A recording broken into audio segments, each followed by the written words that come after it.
కేంద్ర gas stove మీద ఏదో కాల్ చేస్తున్నాడు అని అనుకుంటున్నారా? హాయ్ గైస్, ఈ రోజు అయితే మనం ఎండాకాలంకి హాలిడేస్ కాబట్టి ఖాళీగా ఉండలేక ఏదో ఒకటి ఆడుకుందాం అయితే బ్యాట్ అయితే తయారు చేయబోతున్నాం అనమాట. అంత బడ్జెట్ లేదనమాట బ్యాట్ కొనడానికి. అందుకని ఒక 3 బాటిల్ 3 కర్రలు తెచ్చాము. ఒక కర్ర అయితే పొడుగ్గా పెట్టి అయితే కట్ చేసాము, చూడొచ్చు మీరు. బాగా కట్ చేసిన తర్వాత ఒక 4 బాటిల్ అయితే దానికి పెట్టాము అనమాట. బాటిల్ పెట్టిన తర్వాత ఆ బాటిల్ని ముందర వెనకాల కోసేసి పెట్టాము.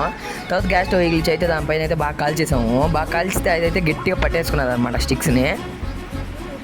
పట్టుకున్న తర్వాత చూడొచ్చు కింద అయితే ఒక కొలత తగ్గితే నేను కూడా కట్ చేసేసి మళ్ళీ ఇంకో బాటిల్ పెట్టి మళ్ళీ వచ్చాము. మళ్ళీ పెట్టి చూస్తే చూడొచ్చు మీరు ఎట్లాగ వచ్చిందో, ఎట్లా సింటుకుంటుందో చూడొచ్చు. టైట్గా పట్టేసుకుంటుంది. దాన్ని బాగా కాల్ చేసిన తర్వాత బ్యాట్ చూడొచ్చు ఎట్లాగ వచ్చిందో. బాగానే ఉంది బ్యాట్ అయితే, నాకు నచ్చింది. మీకు నచ్చిందో లేదో కామెంట్ చేసి చెప్పండి.